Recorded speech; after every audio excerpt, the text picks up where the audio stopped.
Welcome everybody to the Young Turks first hour. John and Anna Kasparian in the first hour. Hi. The way it should be. I'm referring to her. I'm not saying I should be here. I think we can all agree I shouldn't. Jake should be here, but he is not here right now. But we do have Anna. Yes, Jake's not here because he's going to be on Larry Wilmore's show, which is the nightly show. The nightly show, yes. Yeah, the nightly show started off I liked the first couple of episodes. Started off a little bit slow, but it is getting very good press consistently now. Yeah. Almost to the level of the press John Oliver gets for their segments. Back when Larry Wilmore didn't have a nightly show, but he had a special on Showtime, I went on one of his specials and got to meet him in person. He is an awesome person. Oh, maybe you'll be on the Very nice. show. Well, we'll see. I mean, if you guys want to tweet to them and let them know that you want me on the show as well, I'm not going to stop. Yeah, exactly. But yeah, be sure to check that out. It will be tonight at blank PM. I don't watch TV when TV's actually on, but I'm sure those of you with DVRs and YouTube can catch it as well. I'm sure they're going to post it on ComedyCentral.com and all of that. Now, we have gigantic news for you. We're going to be talking about the situation in Greece. We're going to be talking about the situation in Puerto Rico. We've got an update on Donald Trump's lawsuit. He was right. He is suing Univision for a terrific amount of money. Or tremendous, I should say. So we're going to talk about that. We've got, I'm going to say, top 10 most brutal body cam footage that we've ever seen. Maybe top 5. It's pretty hard to watch. It was one of the most difficult videos I've ever seen. But it's an important story regarding body cameras and how some police officials are completely undeterred even when there are cameras capturing everything that they're doing. This video disproves the idea that it will change how they act. Apparently, in some cases, it will not. We are going to talk about TPP today, something I know people have been wanting to talk about a lot. We have an update on the arson of black churches in the South. Now, before we jump into all that, we do have a couple of very quick topics that we want to at least mention. We don't have time to go into too great detail on them, but it is important that we at least mention them. So the first is that the Obama administration announced today that the embassy in Cuba will be reopened. We've been sort of tiptoeing towards this for more than 6, maybe 8 months now. Closer and closer to reopening full diplomatic relationships with Cuba. That embassy will now be opened. I mean, it's inevitable now. Like, we're going to have full diplomatic relations with Cuba, which is pretty cool. I think it's beyond cool. It's going to lead to more education, more influence into Cuba, and hopefully it will lead toward more...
I love that. That is good news as well.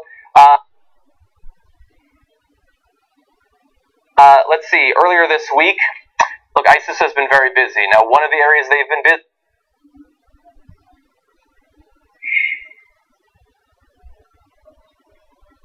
is in Egypt, especially North Egypt, where they launched a coordinated attack against police outposts, military bases as well. As of when we're recording this, more than 70 police/military troops in Egypt have been killed. That number has updated. It has gone up every time I've updated this story. And so that is scary, because they're not just attacking civilians now. They're attacking in a very coordinated fashion the armed forces of Egypt. And so that is, of course, scary as well, especially considering all the other things they've been up to in the past week. So those are little news tidbits for you, but we are going to get now into the big news of the day, and that does have to do with Greece. Greece's prime minister has finally addressed the world on the financial crisis in his country, and in so doing, he's stressing the importance of a referendum that's going to be held on Sunday. And he is, in this speech, encouraging all Greeks to vote no on that referendum. Now, we're going to explain what that actually would mean, both in the short term and in the long term for Greece, if they were to go in that direction. But we should understand contextually that this comes after earlier today, when Alexis Tsipras, the Prime Minister of Greece, responded in a letter to some of the other leaders of the Eurozone, saying that with certain amendments, they would be willing to accept a bargain with those leaders that would continue effectively the bailout combined with austerity measures and other reforms that would have to be done in Greece. And they were immediately responded to by, especially Angela Merkel of Germany, that is not going to happen. They consider the current bargain already on the table to have already been generous. That's literally the word that they used. And so that is not going to go forward. So it's next stop, referendum. Now, all of this is coming after earlier this week, Greece failed to make a $1.6 billion euro payment that it owed the IMF on Tuesday, putting the country in arrears and deepening the debt crisis. The country's bailout program ended that same day after months of failed negotiations between Greece's government and the trio of the International Monetary Fund, the European Commission, and the European Central Bank. And so it might be that the Prime Minister, that the Greek government felt like, well, look, if we just step over the brink, announce that we can't make that payment, that will give us some leverage to get these amendments to the bargain that they want to get. Now, that has been denied. Exactly. Unfortunately, Greece has no leverage, and the conditions of the bailouts that the German government gave to Greece, in my opinion, are beyond unreasonable. Too harsh. I mean, it's beyond harsh, because right now they're dealing with a 25% unemployment rate. They're dealing with tax hikes that are so high that people are now, or have been, lying about their income. They've been reporting much less than they've been making, and so the tax evasion has, of course, made the problem even worse. Yeah. And then on top of that, I mean, you have children who are hungry. They're starving. 4 out of 10 children in Greece are hungry right now because of the fact that the economy is underwater. Yeah. And I can understand the perception of politicians in Germany, because the bailout included money from taxpayers in Germany. So in order to sell that bailout, you have to say, look, we're giving them this bailout, but we want real reforms, and we're going to be real tough on them. And that's a way to sell it, but while you're doing it, you're further damaging Greece's economy. Yeah. I mean, look, to give it sort of a U.S. Sort of example, we did the same thing with our banks after the Great Recession. We said, we're going to bail you out, but we expect significant long-term reforms. That did not happen in the United States. We're much easier going on our banks than the Eurozone is on Greece or other countries. And look, Greece is the prime example. They're doing the worst off fiscally right now, but there are some other countries in Europe that, depending on how things go with Greece, could go down a very similar path in the years to come. So as I said, the Eurozone has denied those amendments that Alexis Tsipras has been asking for, and so there will be a national referendum on Sunday. Now, what is at stake in that referendum?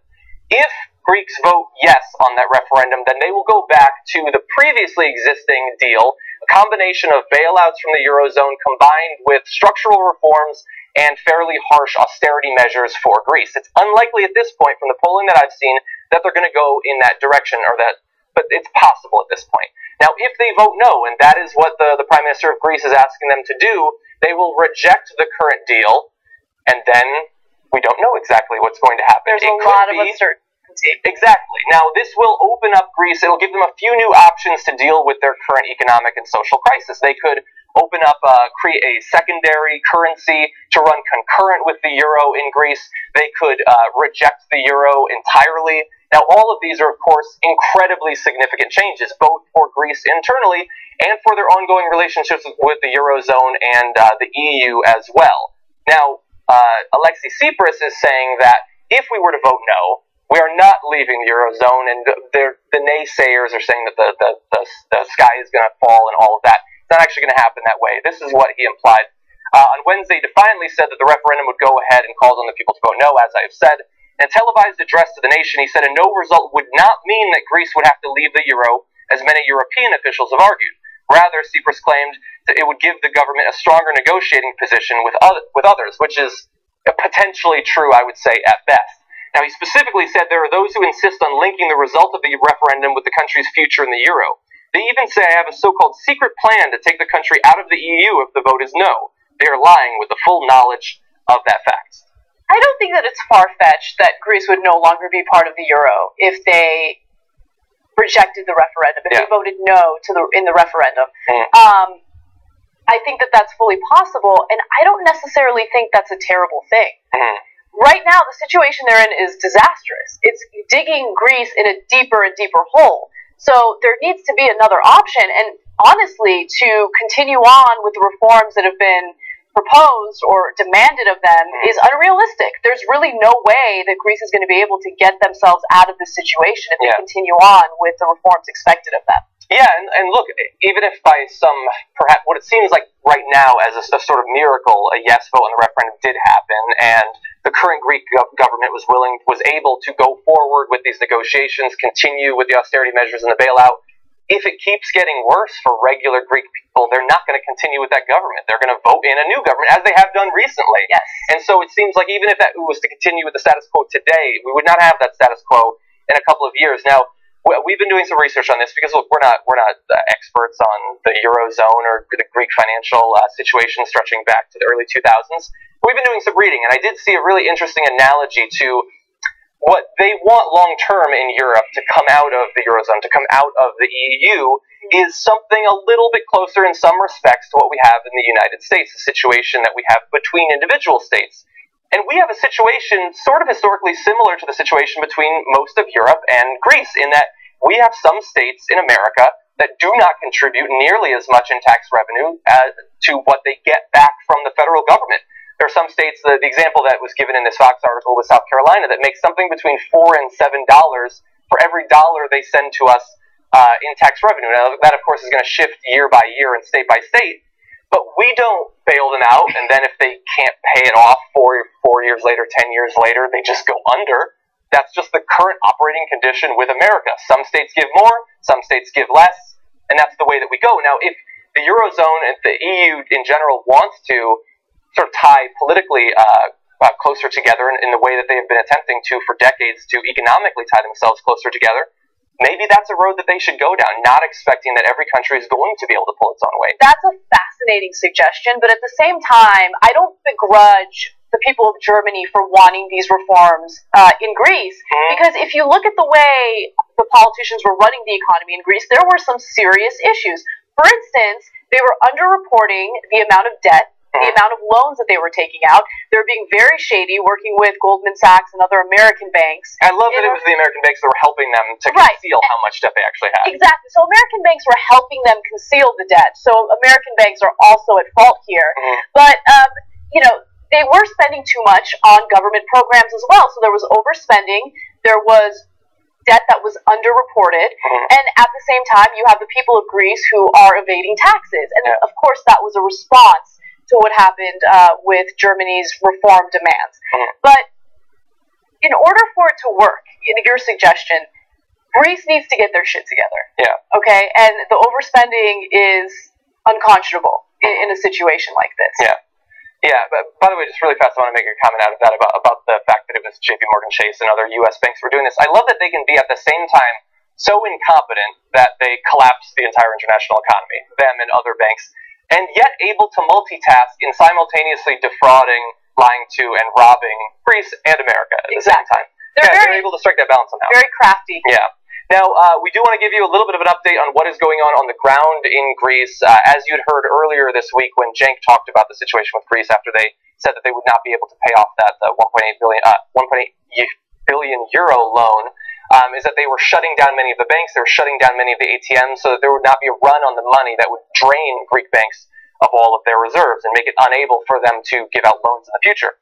Now, currently in Athens, crowds of anxiously elderly Greeks throng banks beginning before dawn today, struggling to withdraw their maximum of 120 euros for the week after the government reopened some banks to help pensioners who don't have bank cards. Greeks are now limited to daily ATM withdrawals of 60 euros and cannot send money abroad without special permission, which I'm sure is being reserved for large corporations. Meanwhile, many ATMs had run out of 20 euro notes, meaning the maximum they would dispense per day was one 50 euro note per bank card, effectively cutting the amount of cash Greeks have access to. And for many of these elderly Greeks, theoretically, this could be a life or death situation. If they're struggling to be able to pay for their rent, to pay for their food, to heat their homes, those sorts of things. And so that is the situation in Greece. It is rough. Now, we're probably going to update you tomorrow if anything big breaks. If not, then we will come back on Monday and we will know definitively, are they going to go forward with the current situation of the Eurozone, or are they going to strike off on their own, whatever that may end up looking like? Okay. Excuse me. A little bit more debt news for you. Lots of debt news today. Yes. While much of the international attention and media attention has been on the situation in Greece, Puerto Rico has been dealing with their own debt problems, their own financial crisis at the same time. As of today, they have announced that they will be unable to pay off their $72 billion in debt, creating a situation in some ways simpler, in some ways more complex than Greece is currently dealing with. Now, this is a quote from Governor Alejandro Garcia Padilla, governor of Puerto Rico, saying, "Our public debt is unpayable. The report states even if we increase taxes and cut back spending, the magnitude of the problem is such, because of the weight of the debt we carry, that it would solve nothing." Now, this is coming after a report that was jointly put together by the World Bank and by the IMF, implying that his statement is correct. Austerity is not going to be enough. Cutting spending, raising taxes is not going to be enough to get them out of this situation. We don't currently know exactly what they're going to do. Now, some would say the United States currently has a situation of some responsibility over Puerto Rico. Will they step in and help? It doesn't look at this point like that's going to happen. White House spokesman Josh Earnest said Monday that the Treasury Department has already been providing guidance to the island's government, and that an interagency task force would help identify existing federal funds that it could benefit from. But he said that the administration was not considering any kind of bailout for the island of 3.5 million people. And so we are not going to step in and pay off that $72 billion debt, at least not today. I'm very curious to see whether or not there will be pressure toward the U.S. government to do something about this, because a great number of people living in the United States have invested in bonds, Puerto Rican bonds. And so, look, just to give you a statistic, 180 mutual funds in the United States and elsewhere have at least 5% of their portfolios in Puerto Rican bonds. And so I know that people are already feeling the pressure or the disastrous results of Puerto Rico's news this week. They're looking at their portfolios and they're noticing that they're losing a ton of money. So I don't know whether or not that's going to have an impact, but I do find it interesting that Puerto Rico doesn't have the ability to file for Chapter 9 bankruptcy in this case. Detroit had the ability to do so, but that's considered a city within the United States, so it's a little different. So there's a question as to whether or not Puerto Rico will have the ability to file for bankruptcy in the future. I know they're pushing for it, and there is some pressure toward the U.S. government for that. Yeah, they have a very special legal situation historically with the United States that makes them quite different than something like Detroit. And even Detroit declaring bankruptcy, I mean, that was like a national catastrophe. It continues to be for many of the people living there. We've talked before about the difficulty in just getting like your water running in Detroit and things like that. When I think about the possibility of like Barack Obama announcing we're going to pay off the $72 billion, people's heads would explode. And if only because the Republicans would say, Puerto Rico? We're giving Puerto Rico 70. It's not politically savvy. I agree with you. It's not necessarily a politically popular thing to do. But I just find it interesting that when it comes to bailing out something like a bank that has completely tanked the U.S. economy, the government's all for it. But when it comes to helping out a country that is, I mean, I know that it's a U.S. territory that's in a lot of trouble, well, then all of a sudden we have our reservations about that, and they can't file for Chapter 9 bankruptcy. I don't know what the right answer is, but I do know that leaving them in the dust is probably not the right way to go. Yeah, no, I mean, that would have major ripples. And look, I'm glad that you brought up the different mutual funds that are invested in Puerto Rico, because that actually might produce a solution. Because, look, I believe that I'm totally right in saying that the Republicans are incredibly xenophobic, especially towards the Latin people. But at the same time, they like the money, and they have a lot of support from Wall Street, and if Wall Street is going to take a massive hit, well, look, Wall Street doesn't care if $72 billion are given to Puerto Rico if that gives them even a tiny fraction of that back in securing some of their investments. And so maybe that will end up being the solution. Now, we get a little bit of a hint of what the governor of Puerto Rico is thinking might be the solution in one of these quotes. So he said in his address, this is from Monday, he said that both Puerto Ricans and the island's creditors have to assume shared sacrifices to get the island on firm legal ground. And he went on to say, yes, it is time that those who lent to us also come to the table of sacrifices, at which we are already seated, so that later we can all together share the fruits of that sacrifice.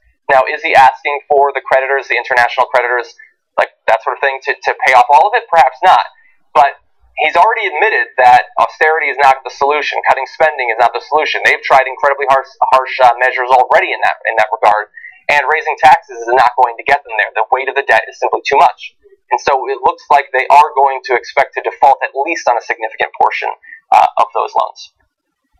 Now, let's jump to another financial matter, but this one slightly more comical. When we come back from our break, let's take a quick break. Sorry to overstep my boundaries, but when we come back, Donald Trump, insane story. There you go, when we come back.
Turks, John and Anna, we had to deal with some very pressing technical issues. Very pressing technical issues. But we've resolved them, the ones that we know about currently, and we are back, and we've got a lot more news for you. We also have some poll results, some shocking poll results. Now, we always say that, but this time we mean it.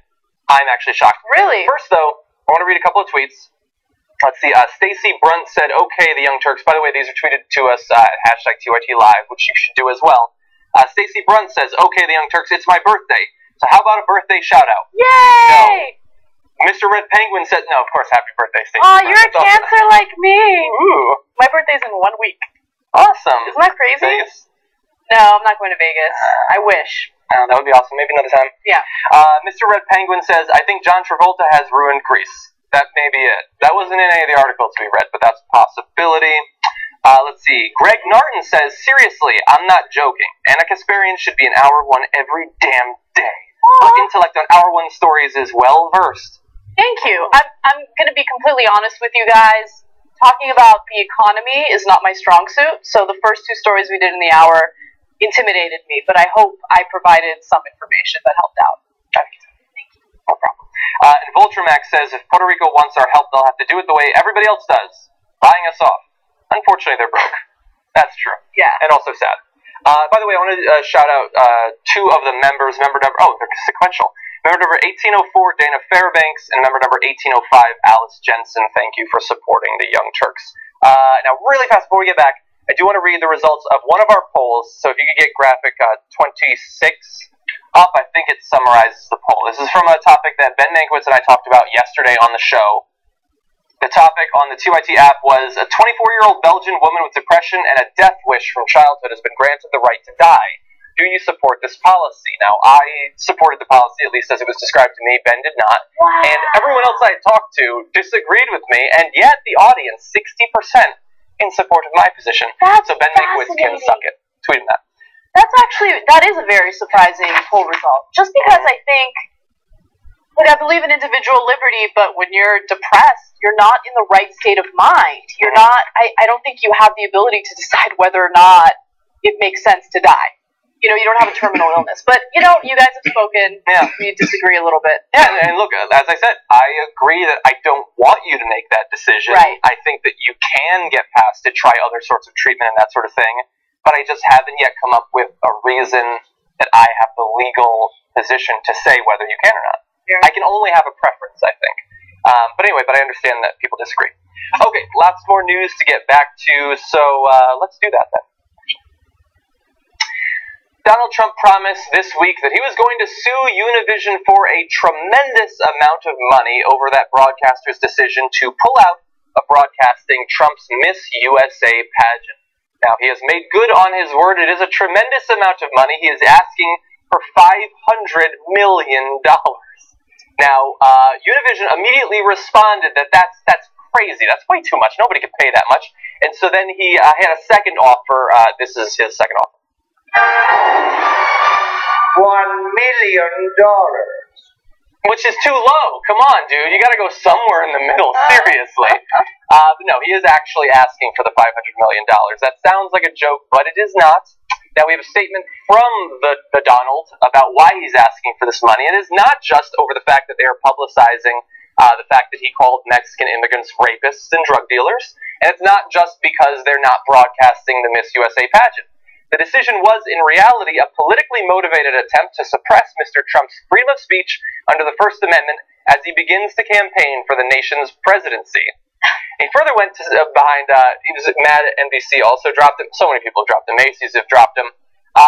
Speaking about NBC, they will stand behind lying Brian Williams, but won't stand behind people that tell it like it is, as unpleasant as that may be.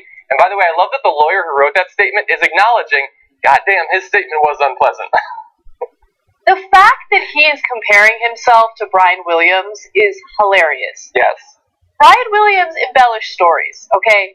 He did not go on air and call Mexicans rapists and criminals. He called Mexican immigrants rapists and criminals. I think Univision has a right to be upset about that, and I think they have a right to not want to work with him.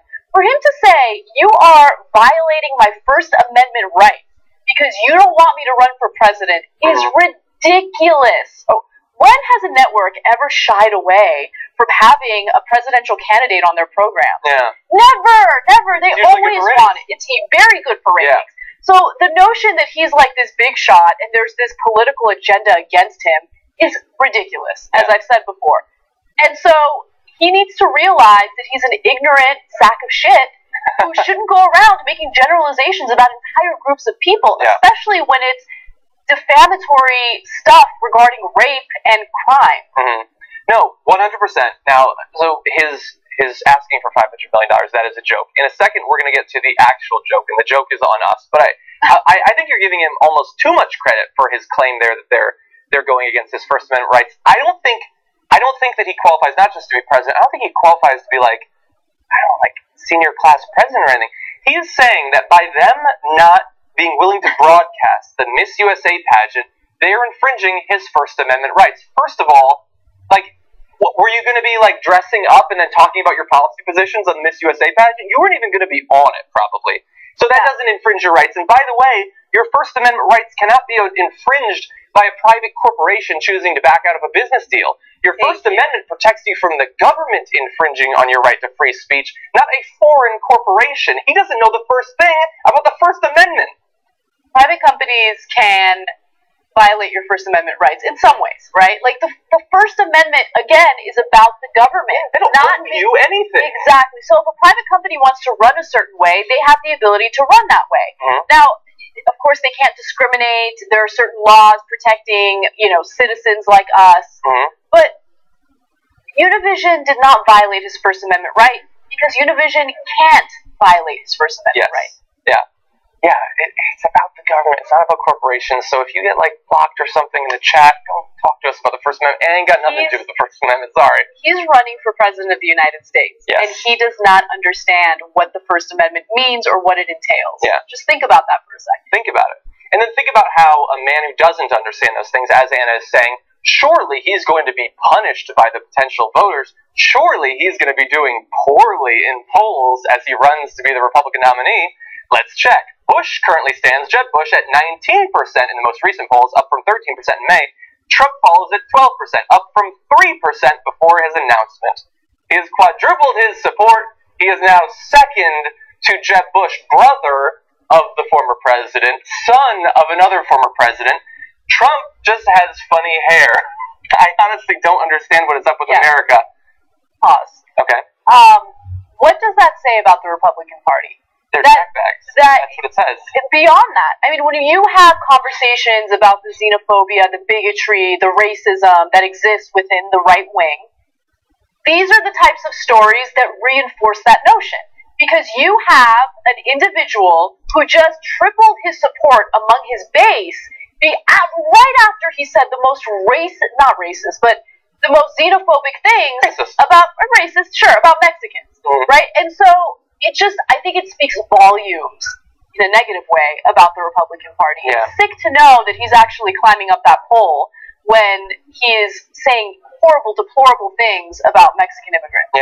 Yeah. Look, it is difficult to find a Republican nominee who is not on some level pandering to racists, to now white supremacists, and even Rand Paul, one of the principled Republicans, just had apparently a 45-minute private meeting with Cliven Bundy, who is famous for one thing, refusing to pay $1 million in taxes to the federal government and then organizing a couple of hundred rednecks to point their automatic weapons at federal officials.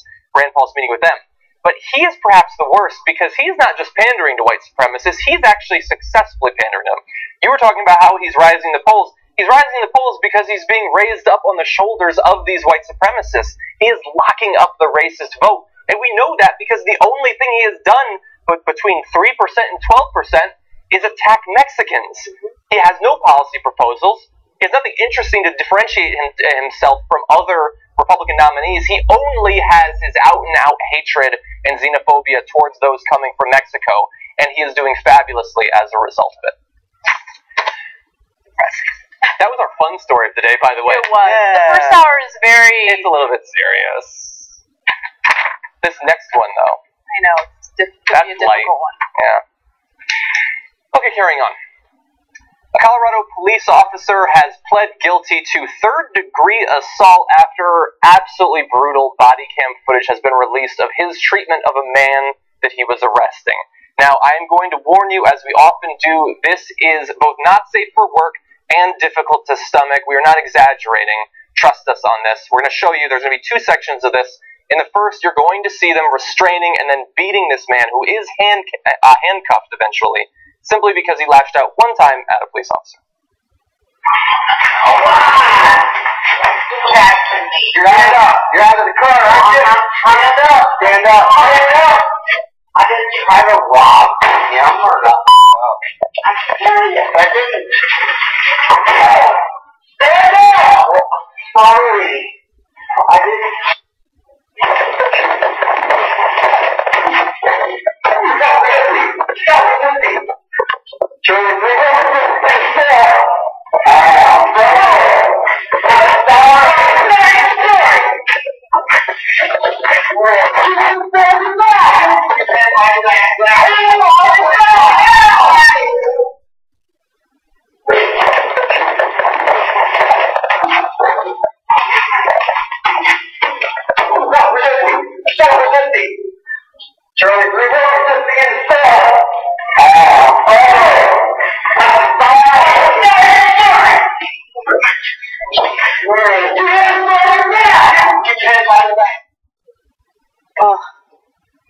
Such a difficult video to watch because the brutality is so evident. The man is restrained, he's handcuffed, he's not fighting back, and you see this officer, Mark Magnus, hitting him over and over again. It's so sick. And the part of it that's even more sickening is he has a history of doing this. Back in 2009, he was found guilty of using excessive force, and he was punished severely for it. Okay, he had a misdemeanor, and he had to pay $517 in fines in that case. Now, fast forward to today, he does this, knowing full well that it's being surveilled, knowing full well that he's wearing a body cam, and that doesn't stop him. Why doesn't that stop him? Because he's emboldened by his past experiences and the lack of consequences that he had to face for using excessive force. It's disgusting. Yeah, he thinks that he's going to get off because he has previously gotten off, and he knows that police officers from around the country have gotten off. We can only speculate. Maybe the body camera did affect him.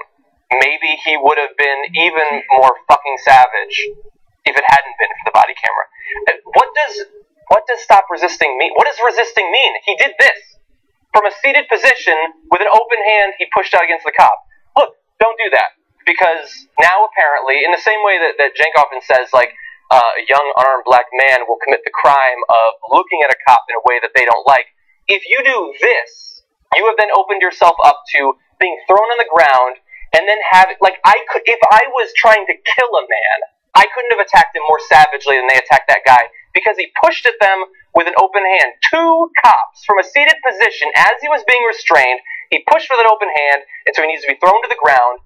They just keep yelling, stop resisting. Doesn't matter if he is fucking actually resisting. Just keep saying it. In case your body is blocking what the body cam can actually see, then you would probably get off. If we couldn't see clearly your arm rising and falling more than a dozen times in one fucking video. Let's talk about prison for a second and what the whole purpose of prison was supposed to be about. Prison is supposed to be a place that we send people that are a threat to society, right? People who could cause great harm to other individuals. Of course, it's also used for punitive reasons, and honestly, in today's current justice system, I feel like it's only used for punitive reasons. No rehabilitation, no trying to keep people safe. It's all about, let's just throw people in prison. I want every drug offender out of prison right now, in an actual rehabilitation center if they have a serious, severe issue with drugs. They're smoking pot. I don't give a shit. Smoke as much pot as you want. I want people like this officer in prison. I don't want him to pay a fine. I don't want him to just get fired. He needs to be in prison. This man is a threat to society. Yeah. So why is it that we underutilize prisons for actual violent offenders, like these police officers, but we throw all of these nonviolent offenders in there for doing something like, I don't know, possessing a joint? Yeah. I mean, it's crazy. It's amazing to me that one woman is facing 30 years in prison in, I believe it was Texas, I think. No, it wasn't Texas. I believe it was Arkansas. I'm sorry, let's cut this from the record because I want to make sure I get the facts right before I report it. But we had reported a story about a woman who was using cannabis oil for her Crohn's disease. She's facing 30 years in prison for that. I mean, and this cop is getting a fine for excessive force. At the very least. That's more than we normally get. And some blind, ignorant defenders of the cops are going to say, well, look, if you put a camera on someone and then they go through the whole career, everybody snaps at some point. Yeah. Like, think back to your job. If you had a camera on you for the past 10 years, the past 20 years, have you ever done anything like that? There are some things that we allow you to get away with. You get one. You don't get one of this. You don't get to viciously beat a man. And look, if you think that we're being too harsh, let's roll the second video. You'll see it gets even more graphic in this one.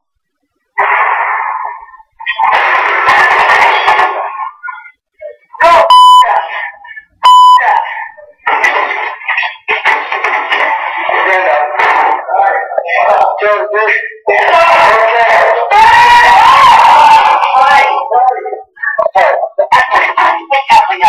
Sorry, sir. Shut up in the chair. I won't do nothing else. Shut up! Sit back! Sit back! Stop resisting. Do you understand me? Stop doing it. And that precious little 1-year-old. You didn't take a swing. Cool. Well, this is Al. You didn't even take a swing at me. Cool. And for all those people who are watching this right now, who had commented in previous videos where police brutality was used against African Americans, and you used terminology like thugs, and they deserved it, oh, they're criminals. Just keep in mind while you watch this video that no one is safe. It doesn't matter what your race is. When you allow cops to use this type of force on anyone, well then they're going to go ahead and use it on anyone they want, okay? So it goes beyond a race issue. Are black individuals disproportionately targeted by police? Absolutely. But that doesn't necessarily mean that you're safe from this type of brutality. Yeah, I don't know if our audio is up, but as we were watching it, he's on a fucking rampage in there. The guy that they're going to beat isn't even in the room. He's throwing stuff around the room. If you were a cop there, would you feel safe working with this guy? Do you want to be next to this guy when he draws his weapon in the field? This guy who can't control one fucking ounce of his anger. This is Federal Heights Officer Mark Magnus. Now, he has pled guilty, but that's not good enough. No, you need to go back through his record. In 2009, as you pointed out, he pled guilty. He got a misdemeanor for using excessive force against Dennis Disqua. No, you need to go back through all of his interactions with a fine-tooth comb. Go back to when this guy was a fucking kid. I guarantee he was killing animals. This is, like Jimmy Dore always says, they're animals. Now, all cops are not animals. I'm not crazy. I'm not going that far. This guy is a fucking animal. And he has been bred into an animal of this sort by a society that tolerates violence, that glorifies violence domestically and internationally, and a national police force that has defended almost universally guys like this in past events. Thankfully, today we have body cameras so we could see it. Can you imagine if we were reporting this without the footage? Would anyone believe our account of what was going on? Would anyone believe Kent Lasnik, the man in the video? Would anyone fucking believe his account? No, the body camera is the least we can do, and even with that, guys like Eric Garner get choked out on the streets of New York City. Even body cameras aren't enough. It gives us just a little glimpse into the darkness at the core of American police forces. Well said. Thank you. Let's take a break. We're going to take a break. When we come back, we've got some updates on one of perhaps the most obviously offensive stipulations of the Trans-Pacific Partnership that the Obama administration wanted to include. We're going to have that for you in just a few.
Everybody, to the last segment of the first hour of the Wednesday edition of the Young Turks. I never know what day it is.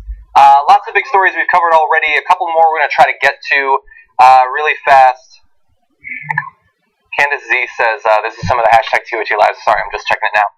Candace Z says, isn't it called the corrections facility? What is it correcting? That's a good point. Andrea Morgan says, sadly, it will take police brutality videos on white men to change America's tune on police training. Hashtag sad but true. That might end up being 100% true. Mark says, really, how are beauty pageants still a thing? Also, how is Donald Trump still a viable candidate? I know. He is a leading candidate. I know. He is more popular than beauty pageants are in 2015. And also, yeah, how are they still a thing? I don't understand that. Okay, we're going to get to at least one more story. We're going to try to get to the TPP story as well. It might have to get pushed back till tomorrow because there's something we want to cover in what remains of the first hour today.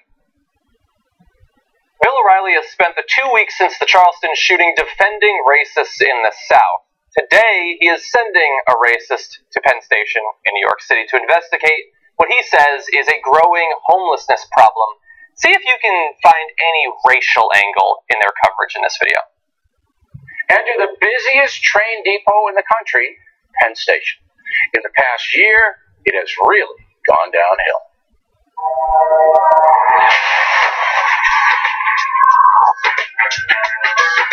Do you guys come in and out of Penn Station often? I do. I commute from New Jersey. Does it affect you psychologically when you see homeless people in and out of this area? Sure. Yeah, I think as a human being, you can't help but see that and feel something. I see the upswing. I see a lot more people basically living here. Living here? In the stairwells, in the back areas. When you're here and you see homeless people in Penn Station, how do you react? It's kind of heartbreaking to see other people who don't have houses and don't have money to buy food, and it's a possibility that they could die from that. In Penn Station, you're not allowed to loiter, sleep on the floor, or panhandle. These violations should get you either kicked out, fined, or thrown in jail. I love the incongruency between the responses he was getting from some of the people and the lesson that he took from it. He's so unaware and oblivious of what the reality is, and it's because of his own racial biases and his obvious disdain for black people. And Jesse Waters is just a deplorable human being. Yeah, he's Crowder level deplorable. I have no respect for him whatsoever. And people are not sleeping at Penn Station because it's the cool thing to do. People are not homeless because they want to be homeless. Like, think about his tone in that one video. We're going to show you a bunch of other videos. But in that one video, it's like, look at how we're inconvenienced by all these homeless people. They should be kicked out. They should be cited. They should be thrown in jail. But cited, and then what? They're homeless. They have no money. They need help. Right? You can actually aid the homelessness issue by helping people get on their feet, providing housing for them like Utah has done. Utah was having a huge issue with homelessness. People were being thrown into emergency rooms, and the state had to pay over $16,000 per homeless person when they would go to the ER. And then they realized, you know what's actually more cost effective? If we provide housing. Housing was only $11,000. So not only are they initially saving money with the proposal, but they're also increasing property values because they're getting homeless people off the streets. They create programs that help homeless people get jobs so they can be independent at some point. See, that's what you do. But in this case, it's all about we're inconvenienced by all these homeless people. And then as you look at more videos, you're going to realize that they hone in on one particular group. I've always had a little bit of sympathy for him because he has to spend his days with Bill O'Reilly. But I've lost even that little bit of sympathy. Like, I love that they wanted to just get, they had some of the, oh my god, it's absolutely horrible, there's all these homeless people here. They got some of that, but then they also got some sympathetic people. They didn't apparently have enough hatred. They had to put in some of the sympathetic stuff. And his lesson was, they should be thrown on the streets. Like, he didn't have 1 ounce of the empathy that little girl they talked to did, where she was worried about them dying. He doesn't care if they die so long as they die outside of the train station he has to use. So in this second segment that you're going to see here, he is speaking actually with some of the homeless people that are currently in Penn Station. They don't talk to any of the guys.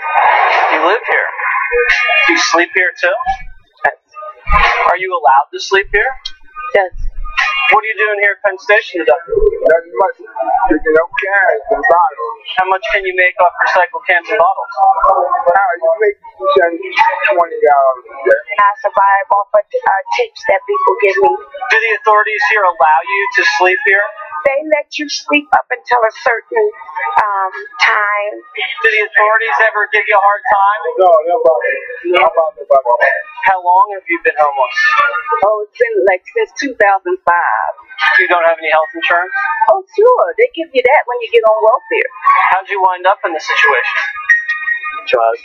What kind of drugs? Right. How do you make money? Prostitution.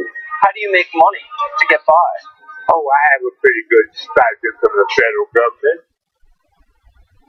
I worry, I feel bad for the homeless people they talk to who felt like do they ever hassle you? And that homeless person might have thought, oh, look at him.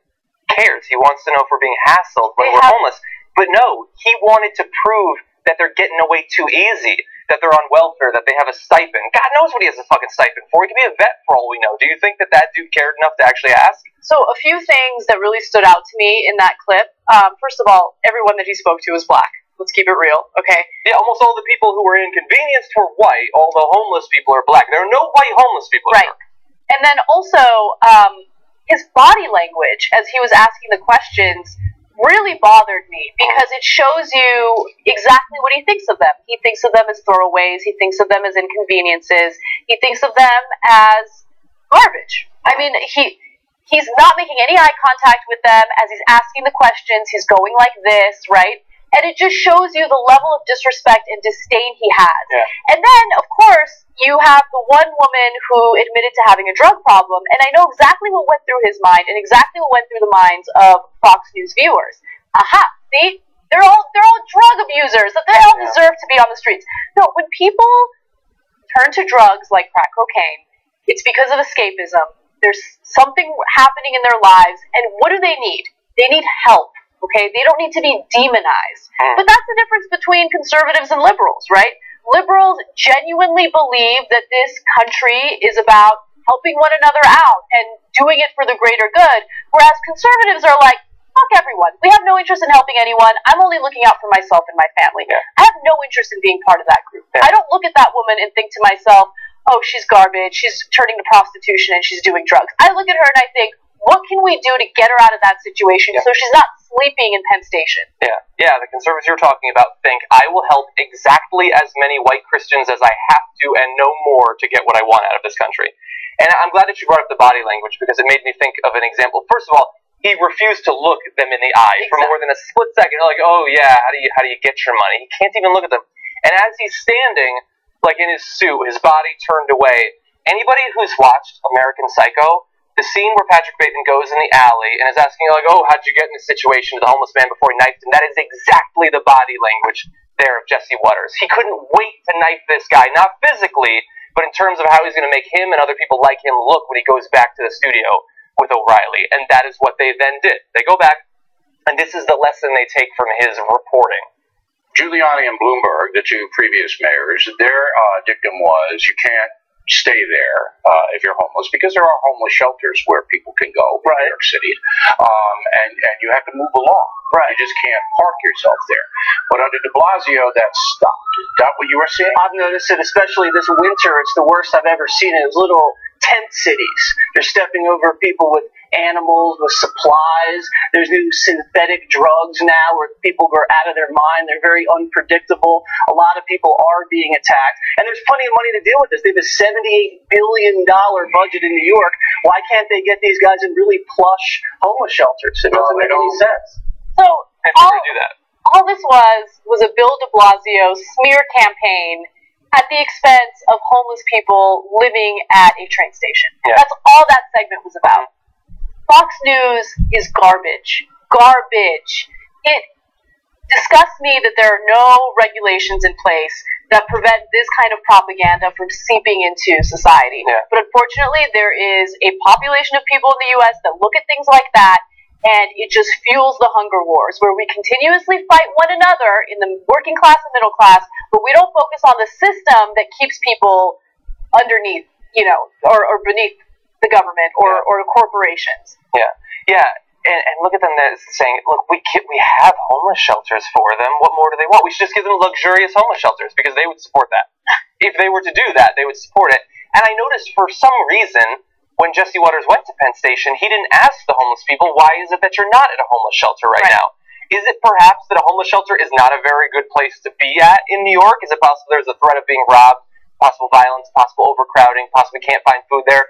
Is it possible that it's not as great as they're making it out to be on the O'Reilly factor? I believe that is actually possible, and I love the idea that, I think that this is just because of de Blasio. What do you think?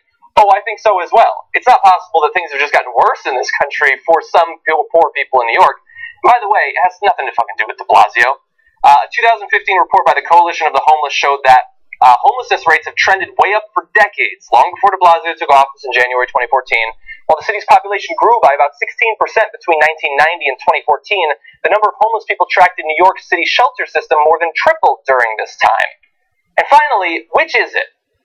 Are police slowdowns good? Are police slowdowns bad? Because you seem to like it when they're not enforcing the law to stick it to black people in New York that, oh, you just don't want us doing our job. That's suddenly political activism by the cops. But for some reason, when perhaps as a consequence of that, since it did seem to be at about the same time, they're not throwing homeless people out of Penn Station, suddenly it's the worst thing in the world. Is that all the cops are supposed to be doing in New York? Is sticking it to homeless people? According to Fox News, yes. And not just homeless people, minorities walking around who should be stopped and frisked in their opinion. Yeah. Horrendous. Anyway, that's going to be the end of the first hour. We didn't have time to get to the TPP story, but we will have it tomorrow. Unfortunately, Cenk was supposed to be back tomorrow. He is going to be doing some more work on the other side of the country, so we don't yet know exactly what the panel is going to be, but we're going to have a little mini power panel since we're off Friday. We're going to cover the latest news with TPP. We are going to update you on the arson against black churches in the South, and of course, much, much more. But for now, we're going to take our little break. When we come back, and our Kasparian is going to be taking the reins for the second hour.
Hey guys, welcome back to Young Turks, second hour of the show.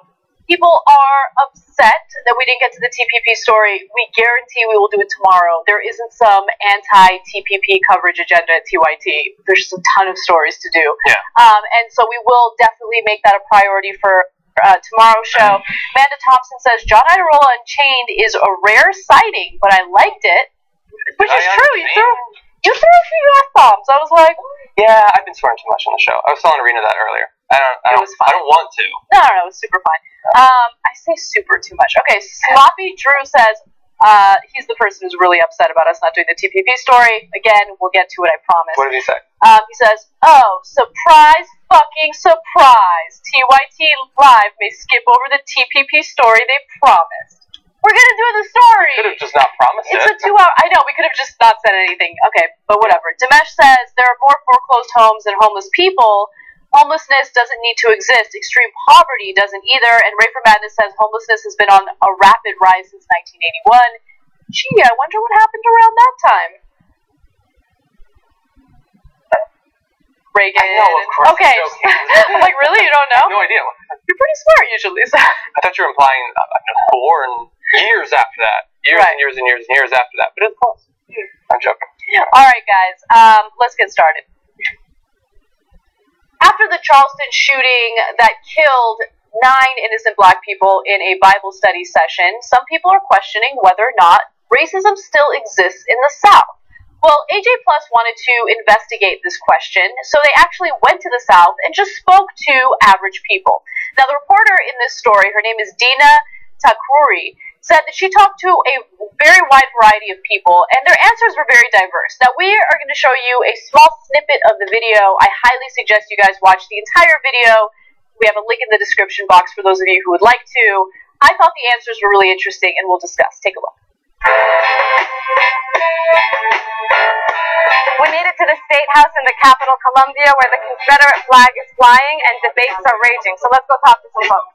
Is the South more racist? South ain't racist, no. If you ask most white people how often do you think about race, they would say, I don't, right? So if you ask black people how often do you think about race, I think most would say every day. There's all black colleges, there's all black churches, nobody complains. But if whites have all white college, all white church, they're racist. I think it comes from a history of the fact that they had to, because of segregation, they had to establish their own schools and churches. Yeah, African American. Well, that's true. And everybody got along good back then. Sorry, say that again. Just the segregation, everybody got along good. Okay, so I want to note that you guys should watch the entire video. We are not going to show you the entire video here. There was a variety of answers. So there were individuals that absolutely acknowledged that racism is still a problem.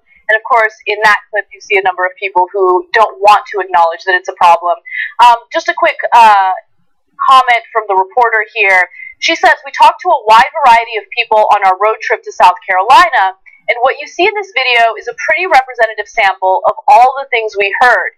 There are some people not shown in the video whose responses honestly shocked me. 2 men defending the Confederate flag at the State House told me that if the flag comes down, then the nearby African American monument should also come down because it's racist and is just for the blacks. The guy who told me everything was better under segregation had a lot more to say as well, including how MLK was a communist who ruined the whole structure of our society. So it's a little insight into the production of the video. Not everybody knows about MLK.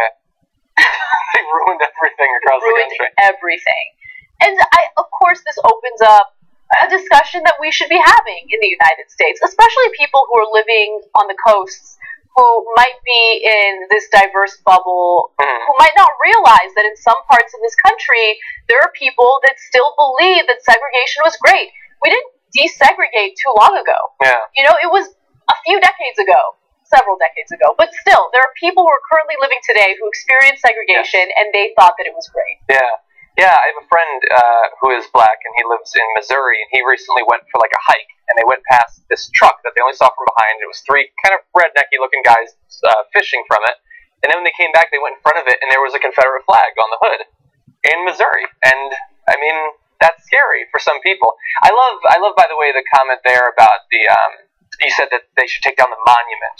if we take down the Confederate flag. And I love that it has Confederate flag nothing to do with race, nothing to do with racism, nothing to do with black people. But almost all the defenders seem to agree that if they lose the Confederate flag, the blacks got to lose something too. Sean Hannity was saying, well, if you ban that, then you got to ban Jay-Z and Tupac and all the other rappers. But again, nothing to do with race, nothing to do with black people. They just think that black people need to hurt if they lose the Confederate flag. So the question is, now that we have this information, what do we do with it? Because I don't... I'm hardly even joking at this point. It's 2015, and that guy was the last guy in the blue cutoff was 45, maybe. You're being very kind to that man. Now, maybe he's a little bit older, fine, but I hear what kids say. Like, kids are getting more tolerant on some things. When it comes to race, it does not feel like we've made that much progress. I disagree. I think that younger people are much more cognizant of race issues, and I think that they're much more willing and, not willing, but much more aware that it's been a problem in society and that we need to do things to aid it. I think usually when you hear these types of comments from people, it is from older individuals. Now, the thing about Dylan Roof that I thought was shocking was his age. He was 21 years old, and he had been so convinced that black people were the issue in the country, and that has to do with his elders. That has to do with the people around him who fed him that type of anti-black propaganda. And I think the only real way to combat issues like this is education, right? And integrating as many different groups of people as possible into our colleges and universities. Yes, that is a pro-affirmative action statement, and I don't care. I don't want to go to a college where all you see are Asians and whites. Keeping it real. I want to go to a campus that is diverse. I want to go to a campus where I'm going to learn about people's lives, their perspectives, what they've gone through. That makes me a well-rounded individual. I think that's the only real way you combat it. If you... I mean, these are people who either are in an actual bad situation or have convinced themselves that they're in a bad situation. We know the conservatives in America love the victim complex. And they need like a cause, they need a scapegoat, and it's very easy for them to continue to say, as they've been saying for hundreds of years, that it's all the blacks' fault. And if it's not economic, if it's not that they're taking our jobs, because they seem to mostly be accusing Mexicans of that now, and if it's not, it's not security, because now they're blaming Muslims for that, they can always go back to, as Dylan Roof said, that they're stealing our women. And that has been it's just so easy for some people in the South who need an identity, they need a history. That is a ready-made history with all of the symbology and all of that you would want to cling to. And if you want to be sort of exempted from any personal responsibility for your situation or the situation of your community, that's very easy to just look to some of the blacks and say that they are the reason. Yeah, it's a very depressing reality. You're a lot more pessimistic than I am. But nonetheless, I think the responses were interesting to say the least, and AJ Plus did a great job with the video. Please check it out. Subscribe to their channel, AJ Plus, and take a look at the link below in the description box. You guys can watch the full video and share your thoughts on that. All right, guys. Jim Carrey went on a ridiculous Twitter rant against California's new policy in favor of vaccinations. Now, as some of you may already know, vaccinations have been a very hot-button topic in the United States recently, especially after there was a measles outbreak here in California at Disneyland, to be specific. Now, Governor Jerry Brown responded to a number of people who have refused to vaccinate their children by basically telling them, no more religious exemptions, no more exemptions at all. If you are going to send your children to our schools, you absolutely 100% have to vaccinate them. Jim Carrey was not happy about this, and so he went on Twitter to air his grievances. He says, California governor says yes to poisoning more children with mercury and aluminum in mandatory vaccines. They say mercury in fish is dangerous, but forcing all of our children to be injected with mercury in the thimerosal is no risk. Makes sense? He continues to say, I am not anti-vaccine, okay? But he is anti-thimerosal, anti-mercury. They have taken some of the mercury-laden thimerosal out of vaccines, not all, okay? So, of course, people are retweeting this. There are people upset about it, people who agree with him. Popular. And keep in mind, he was married to Jenny McCarthy, who has been very outspoken against vaccines. I'm sure that she's had some influence in his ideology regarding this matter. But what I think he fails to understand is that these vaccines have not been proven to have a link to autism. They haven't. And I know Jenny McCarthy believes that that's the case. I know that people are very frustrated and desperate in trying to figure out what's causing autism. This isn't it. When you don't vaccinate your children, you're not just putting your child at risk, you're putting other children at risk. And when we're seeing an emergence of things like measles or polio or diseases that we successfully eradicated with these very successful vaccines, then we have an issue. You're not just putting your life in danger, your kids' lives in danger, you're putting other people's lives in danger, and that's not okay. Yeah, let me expand on that last point, because this is something that I didn't do in Final Judgment yesterday when I was announcing that they're having this policy, is there were so many people responding with, well, if you're going to vaccinate your kids, then what are you worried about? They'll be fine. Which is so on its face stupid. And I want to tell you exactly why it's stupid. Let's talk about measles specifically. You're supposed to get the measles vaccine twice. You get 2 shots. Here's why you get 2 shots. Because after 1 shot, you are then 93% protected against measles. And so you might think, oh, well, you get 2 and then you're fine. No, 2 raises it to 97% protected against measles, which means that you still have a 1 in 30 chance of being infected by the disease when you come in contact with someone who wasn't vaccinated and is carrying it. I got news for you. Do some math. If you send your kid who has measles to a school with literally hundreds or thousands of other kids, statistically, they're going to infect some of the vaccinated children as well. So give up the idea that they'll be fine because they're vaccinated. We should have our freedoms. We should do whatever we want. You are still putting them at risk. You're still putting them at risk of getting the disease, which is bad enough, or possibly some rare complications, which, by the way, have been shown, unlike the autism link. The complications in the case of measles, which for some, 1 in 3,000 or 1 in 4,000, which can actually result in death. It's a very serious issue. It's literally a life or death issue. The thing about Jim Carrey, the thing about Jim Carrey that bothers me, and all people who are anti-vaccine in this way, is it's not like with other forms of medicine where Christian scientists and stuff like that are saying that Jesus told me not to put stuff in my body. With the way that they're approaching it is by talking about chemicals and talking about additives. They're using the language of science, and they seem to be genuinely interested in trying to prove what they believe, not simply asserting it based on faith, and that's why they point to these studies. The studies that they point to have been debunked. Bunk is not a bad thing. When you debunk it, it doesn't make it good. It means that it was false. It was made up. It didn't actually exist. And so their natural scientific curiosity has been perverted, and it leads them down this path to believing not just silly stuff, but dangerous stuff about vaccines, stuff that puts their kids in danger, and puts other kids in danger as well. Yes, the anti-vaccine debate has very little to do with political ideology. I mean, you see people across the political spectrum that have varying opinions on vaccines. And regardless of how much distrust you may have in the medical field, the proof is in the pudding. The studies speak for themselves. You absolutely have to protect your child and other people's children by doing the right thing. Yeah. Don't buy into the fear-mongering. Again, I know Jenny McCarthy has an autistic son. I know that she's been trying to figure out why her son is autistic. It's not because of the vaccine. Yeah. Yeah, and I'm glad that you brought up the ideology, because in this particular case, it does seem, at least, to be more of a liberal thing. And it's not about lack of education, necessarily. Like, many of the people who don't vaccinate their kids in California are relatively wealthy and well-educated. They're likely have gone to college or possibly graduate school. And by the way, we're using the Jim Carrey thing as sort of a representative response to this. Jim Carrey. We have nothing... by the way, I love Jim Carrey. He's been one of my favorite actors growing up. We have nothing against Jim Carrey. I'm sure that on 99 out of 100 issues, we probably agree 100% with him. We're not trying to attack him. We're just trying to show that this is something that is believed. It is something that is enthusiastically supported. Look at how many retweets he got. He's not a bad guy. He's just wrong on this issue. Exactly. All right. We have some good news for you today, so let's get to that. The U.S. Department of Justice has indicated that schools absolutely must allow transgender youth to decide which bathroom they use. Now, if they identify as a girl or boy, they get to go to that corresponding restroom. Now, this is a case involving a 16-year-old by the name of Gavin Grimm.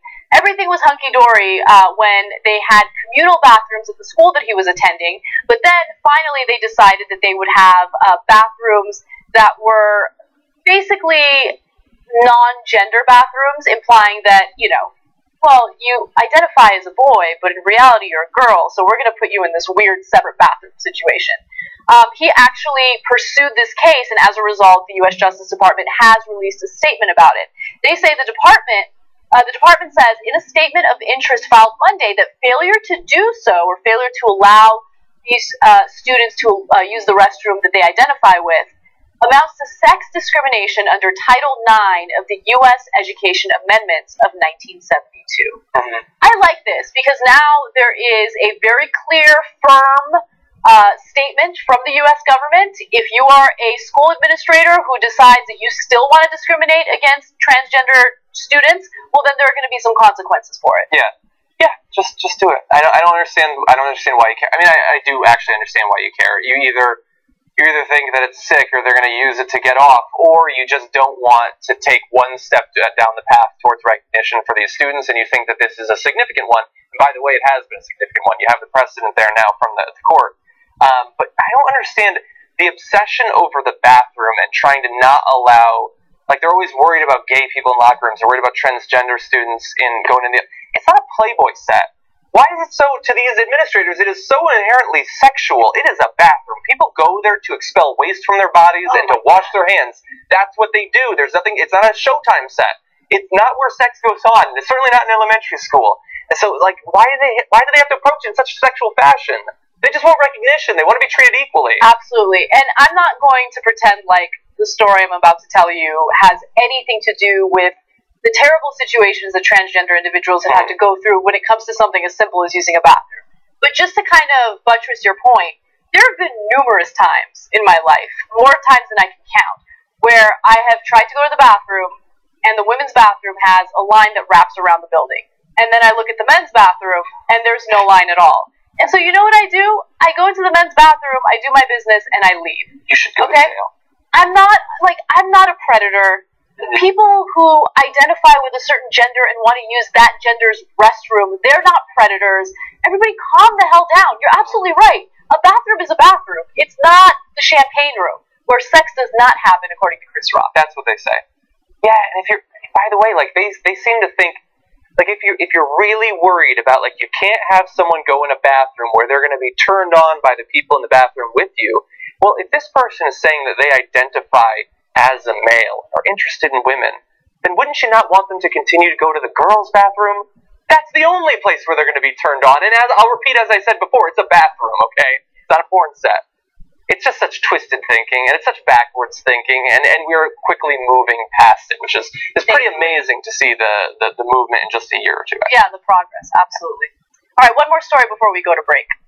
The Girl Scouts have always been known for being much more progressive than the Boy Scouts. In fact, they have had a long-standing policy to be supportive of transgender girls who like to be part of their organization. Well, recently, the Girl Scouts of Western Washington received an insane donation of $100,000 from an undisclosed recipient. The Girl Scouts have not disclosed who this person is, but what they found was that this person wanted to ensure that none of the money would go towards supporting transgender youth.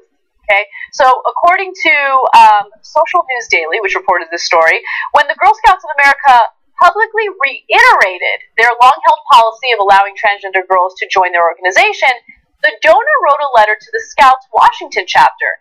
It implored them not to use the gifted money to support transgender girls. In fact, let me read you a portion of the letter that the Girl Scouts did make public. The individual wrote, "Please guarantee that our gift will not be used to support transgender girls. If you can't, please return the money." At this point, the Girl Scouts did something pretty incredible. Even though that money was 1/4 of their fundraising goal, they decided to return the money because they're principled and they want to support transgender individuals. Okay? After they did that, they realized, well, we're going to need a little bit of help. Yeah. We need to raise money so we can send these girls to camp. And so they came up with their own crowdfunding initiative, and they raised some money, which I'll get to in a second. But first, a really powerful quote from Megan Furland, who is the council head of the Western Washington chapter. She says, "Girl Scouts is for every girl, and every girl should have the opportunity to be a Girl Scout if she wants to." So they went on Indiegogo, and they raised $100,000, and then they raised more than $100,000, okay? To recover the lost funding, the Western Washington Scouts launched the hashtag For Every Girl campaign on the crowdfunding site Indiegogo. Help us raise back the $100,000 a donor asked us to return because we welcome transgender girls. Well, as of July 1st, 4,798 people have raised $244,785. That's the last time we checked. At this point, they've raised more. So they have raised double what they had intended to raise, and everything about this story is amazing. They should start returning other donations. Well, that dude said he don't like black people, and that dude don't like the elderly, and then just raise it. No. I like what I'm joking, but of course I like what they're doing. And I'm not entirely surprised by the end result. I mean, crowdfunding is incredibly, usually it works for bad, that you say, I'm not going to allow gay people to eat at my pizza joint or whatever, and then you raise $900,000. But sometimes it works for good. In this case, or in this case, I mean, we know personally the power of crowdfunding as well. By the way, if you're on any kind of, mushrooms or LSD or whatever, you're I'm already really enjoying the show right now. But anyway, also, by the way, we refuse to accept donations if it requires us to not have transgender people broadcast on our show. Yeah. We're not, I'm being honest about that. We're not actually going to do that. But no, this is awesome. The Girl Scouts, they're a badass organization. Boy Scouts is learning a little bit, but they lagged behind a long time. And is it any wonder? I mean, it's like a sort of quasi-militaristic organization. I know that it's great for everybody that's been through it and everything. I have so much respect for people who are principled, right? And that's one of the reasons why I love working with Cenk. He's obviously principled, and he turned down a huge contract with MSNBC to do what he's doing here. And the Girl Scouts. I mean, it's not easy to turn down $100,000. Yeah. And for them, supporting the LGBT community is more important than $100,000, and I love that. Yeah. Considering how awesome they are, and obviously the values that they instill in people that go through them, I think they should take that hashtag for every girl, cut off the girl. I think boys should start joining the Girl Scouts. Seems like a pretty good place to be. So, but then what would it be? The Scouts? Yeah. Why not? I don't know. Scouts, they go camping, and I don't know. We don't have to mix them. Okay, anyway, no, great move by them. Absolutely. Final point. I know I've already made this point, but honestly, I feel like I'm at a Pink Floyd concert right now. I don't know what that is. I guess that's their logo, I suppose. I don't know. I feel like I'm on psychedelics. Yeah. If anybody is watching this on mobile as they're on a bus or something, they've probably hurled across the entire thing. All right, guys, let's take our first break of the second hour. When we come back, I'm going to tell you how the Fitbit can actually be used against you in a court of law. Stick around.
back to the Young Turks, second hour. Anna and John with you. All right, some TYT lives for you guys. Audra Sparks says, it's not just the South, it's everywhere, responding to the story we did about racism in the South. She uses the hashtag racism in America, which of course is an issue. Susan Lancaster says, LOL during an interview, if the host stops and leans in while asking you to repeat what you said, you may want to shut the hell up. Which is so true, right? She's like, wait, what did you just say? And he's like, well, you know, it was real good during segregation. Yeah. Everyone got along real fine. By the way, we never complain. God damn it, how dare you not let us have white versions? Yeah, you're complaining, buddy. Rob says the big problem is that there isn't a vaccine for stupidity. Damn. It's not stupidity. It's ignorance. It's your intelligence being led astray. Agreed. Hysteric Raider says, oh geez, John is gonna Hulk out any minute now. Johnny Pie smash. I don't know. Sounds good. You have it on a roll today. Yeah. Alright, that's all I got for you guys. Smash. I could go for that, actually. Yeah. Wait, what does that mean? Just keep going. Johnny Pie smash? They'll figure it out in the Twitter audience. Don't worry about it. Don't worry about it. Oh, like sex? Yeah. Okay. Like sex? I'm having an interesting day.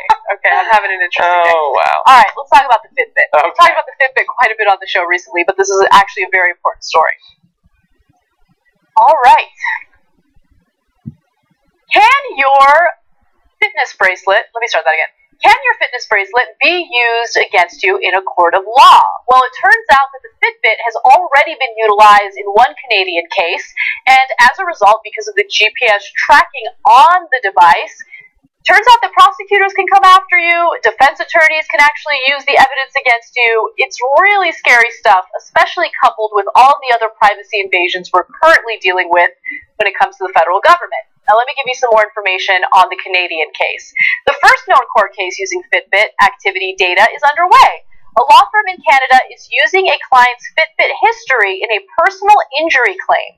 The plaintiff was injured 4 years ago in a car crash when she was a personal trainer, and her lawyers now want to use her Fitbit data to show that her activity levels are still lower than the baseline for someone of her age and profession to show that she deserves compensation. That's ridiculous. That doesn't prove that her injury is causing her to have lower activity levels. She could just have lower activity, especially considering it's her lawyers are saying it. It sounds like a strategy that she could have used. I'm not saying that she did. I'm just saying that doesn't prove what you're saying it proves. There are a lot of issues.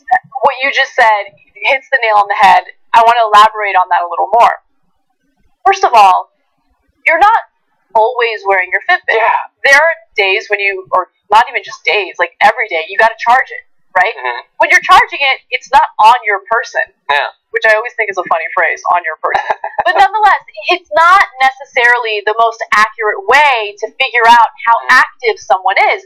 There are some days when I just don't feel like wearing it. So I'll keep it on a desk or something and I'll leave it there. Forget it. Or I'll forget to put it on after I take a shower. Whatever it is, it's not necessarily the most accurate data to use in something as serious as a trial or even a criminal investigation. Yeah. There are some reports indicating that these devices are now going to be utilized in criminal investigations as supportive evidence either against or in favor of the defendant or plaintiff.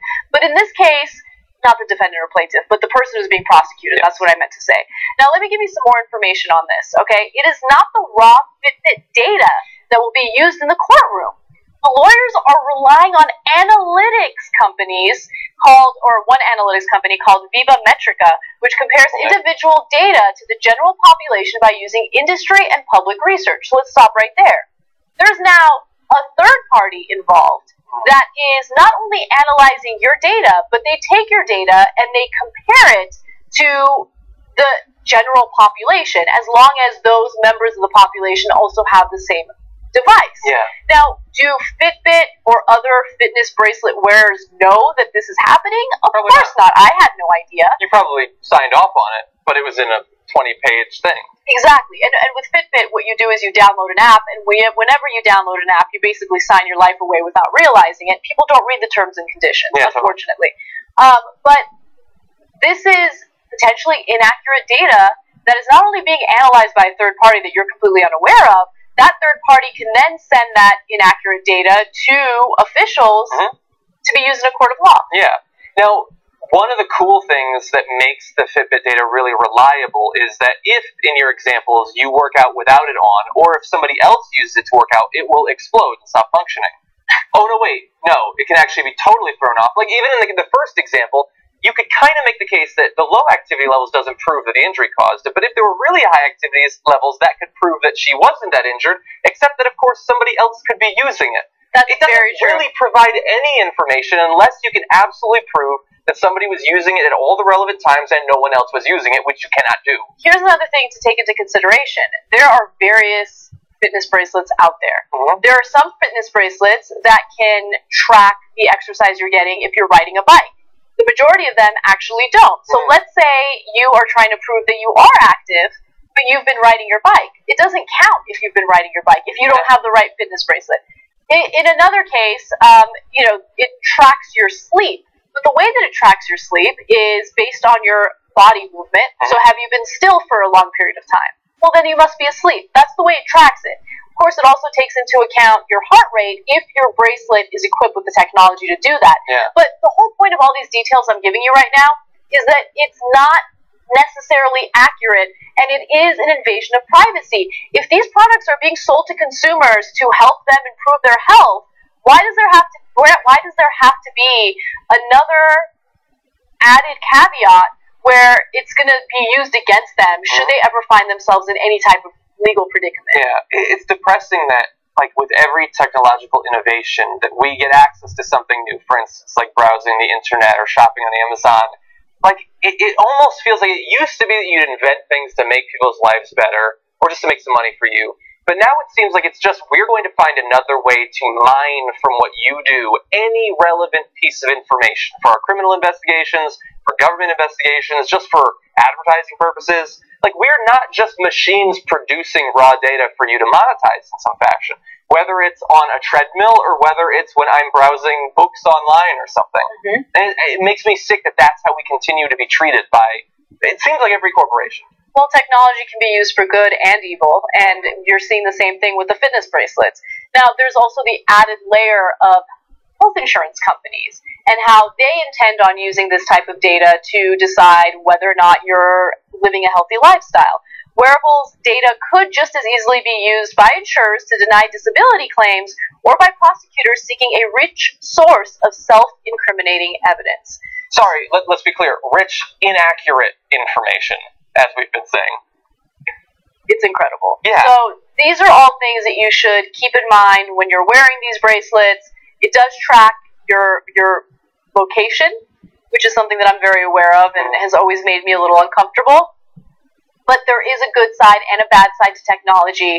And so if you are going to deal with any type of legal issue, just keep in mind that any type of technology that you're carrying on you could be used against you. Yeah. Really fast last point. I find the idea that these insurance companies can get this information to be completely unacceptable. They're not the government. Like, I understand everybody has all this, like, respect for insurance companies. They're just a fucking company. They can be making Twizzlers. They're just a company making something. Now, I understand that they could make deals with these analytics companies to get the data, and that's fine. If they do that, though, those wearables should have a label on the front saying that we're going to sell your information to insurance companies to try to cause you to lose court cases. In the same way that cigarettes have to have warnings about lung cancer, if they're purposefully screwing you over, you should know about it. Yeah, you should know about the third party, and it should be very clear. It shouldn't be in the fine print of the terms and conditions. Yeah. All right, moving on. Is porn addiction real? This has been a very, very hotly debated topic among researchers and scientists, and now neuroscientists from UCLA are saying, no, porn addiction is not the same thing as a cocaine addiction or food addiction or the usual conventional addictions that you hear about. Now, as a result, obviously, so-called porn addiction or porn dependency needs to be treated in a different way. Now, before we get to the treatments, let's talk about what the researchers found. Now, what this study was comprised of, it was 122 men and women, some of which said that they watch porn, but they don't consider themselves addicted to it, and then some of which who watch porn, and they do think that they have a problem with watching it, right? The participants viewed a variety of images during the study. Some were sexual, some were non-sexual. And then the researchers actually monitored their brains to see if there was any brain activity that was similar to what you would see in the brain of an addict. And what they found was you see the exact opposite of what you would, witness with someone who has an addiction. A large study from neuroscientists at UCLA found that when people are shown erotic images, the brain's normal addiction reactions are reversed, okay? The addiction reaction is something known as late positive potential, okay? So it's a part of the brain that kind of lights up. And in this case, that's not what happens, okay? In the brain, porn addiction looks the opposite of addictions like cocaine, smoking cigarettes, and gambling, and therefore should be treated with different therapies. Now, that's not to say that some people do have porn viewing habits that might be unhealthy. If you're watching so much porn that you're missing work or you're noticing your personal relationships are suffering, then you do have a problem. But it's not the same type of dependency that you see with people who are addicted to drugs. After reading this, I largely disagree with their findings. Oh, interesting. Yeah, I mean, look, first of all, they say it's not the same as other forms of addiction like cigarettes, gambling, and cocaine. First of all, cigarettes, gambling, and cocaine, those addictions aren't necessarily similar to each other in many different ways. You can differentiate between those in all sorts of ways. People who say that porn addiction is an addiction are not saying it's an addiction because it is like all these others in every single way. They're not saying that at all. They're saying it shares some similarities in the same way that gambling, cigarettes, and cocaine share some but not all similarities. And so they didn't disprove this at all. And they're saying that we actually find that from them watching pornography, but what they're basically describing is become desensitized, which is another component of addiction, that you require more cocaine, more cigarettes, more beer, because you become habituated to it. I don't think that they've disproved really anything. Overall, I would say, by the way, look, they could be right. They totally could be right. I'm not saying that they're wrong. I would need to read the actual original research. But you can't take this as too definitive, because I think we're too easily going to say, okay, there is this theory of addiction, but there is not a theory of addiction. There are many competing camps in psychology and neuropsychology about what addiction actually represents. And so it shouldn't be any wonder that there are some teams of scientists who are saying that it's similar to other addictions and some who aren't. They come from very different, in fact, competing schools of psychology. Well, okay, so this is a question that I have for you. I don't think that all addiction is created equally. And I think that through their research, they found that a porn dependency is very different from the type of addiction that someone has for cocaine, right? I'm using cocaine as an example here. And so what they're trying to get at is people need to treat porn dependency differently from the way a cocaine addict is treated, right? So this is more about how you solve the issue or solve the problem. And so I like that they did this because they showed the brain is impacted differently by porn versus drugs, or this particular drug, cocaine. Well, then I would say that their finding is uninteresting. Really? Well, of course I think it's super interesting. And the reason why I say that, cigarettes and cocaine the same way. Why would you treat porn and cocaine? I think it is extremely interesting because the types of treatments that people have been utilizing for their so-called porn addictions have been expensive, ineffective, and they want help. What are they? I don't know exactly where they're going to. My guess is, based on the way the neuroscientists were talking about it, they're using some sort of drug or something. Oh, I was going to say they should stop watching porn then. That seems like the most immediate solution. Right. But people do become dependent on it, right? Or I don't know if it's a habitual thing. But another example would be marijuana addiction, right? Marijuana addiction exists. It's not a chemical addiction, but there is a dependency that some people experience with it. So they might want help, but the way that they should be treated is very different from the way someone with a heroin addiction is treated. No, I think that you're totally right there. Yeah, and look, if it's just about, like, we should be more savvy in the way we treat it, I totally sign me up. Yes. I'm right there with you. But if they're trying to say, stop listening to the people who say this is a problem, it's not actually a problem. They're not saying that at all, by the way. That is the way it is being pitched, I would say, in the headlines. The media is pitching it that way. The researchers are not pitching it that way. The researchers are not at all saying that if you have a porn dependency, you have no problem, everything's fine, keep watching porn. They're just saying, look, this is a different type of situation, and it needs to be approached differently as a result. Okay. I like the way you're presenting it. It's more savvy, more nuanced than most of the headlines. Right. Well, the headlines want to grab your attention. You got to dig a little deeper and figure out what's going on. God knows what the title of this video is going to be. All right, guys. We got to take one more break. Let's do that. I'll read your TYT lives and then 2 more stories for you.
Not until late 40s years.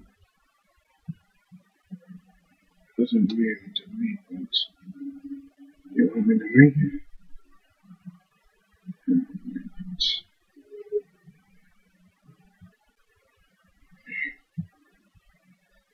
Election.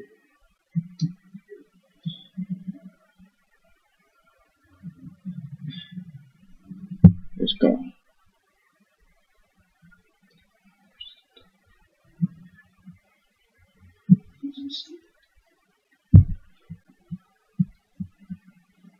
Direction.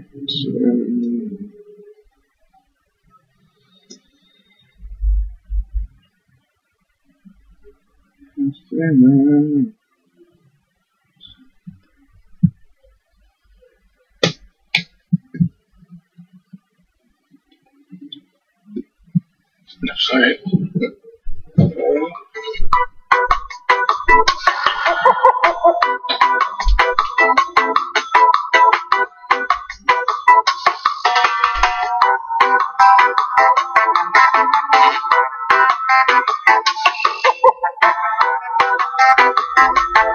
Hi guys, welcome back to the Young Turks. I haven't read your TYT lives yet, so I'm just going to do it live while we're on the air. We'll do it live. All right. Oh, the internet, that internet girl? Anyway. She says, I got my mother hooked on the Young Turks. Well, thank you. We love you. Dave Longland says, look out, safe driver apps offered by insurance companies can be used to deny claims. If you ever go too fast, you are dangerous. True. The good doctor says, I have an addiction to TYT and political news. It may be one of the few addictions that spreads without lighters, needles, or poker. Okay. And La Vida de Tennis says, healthy argument debate on live news. This is new. Oh, that was a healthy argument debate. Well, you know, High five. It was. All right, now let's talk about nipples, because it's the end of the show, and obviously we got to talk about sex and body parts. Woo! Chrissy Teigen recently posted a semi-nude picture of herself on Instagram.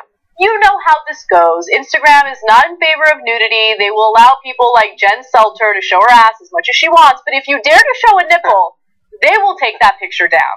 So the picture in question basically was from a photo shoot that Chrissy Teigen did for W Magazine. We censored it for you guys there because, ironically, YouTube also has a nudity ban. Exactly. But she was showing a little bit of nipple, but it was tastefully done, if you ask me. Now, after it was taken down, she wanted to make a point about how ridiculous this is, so she posted 3 different versions of the same picture to make it seem as though it was a painting.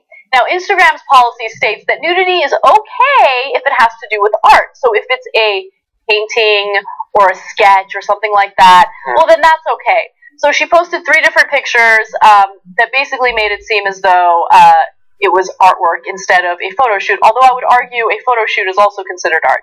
Now, she did say the nipple has been temporarily silenced, but she will be back Oh yes, she will be back.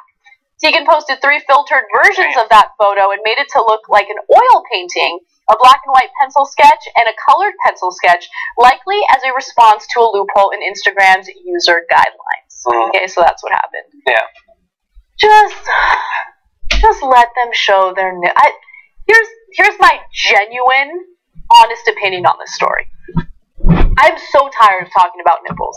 I don't care about nipples. I don't care if I see topless... Look, I just posted a picture of my boyfriend without his shirt on Instagram.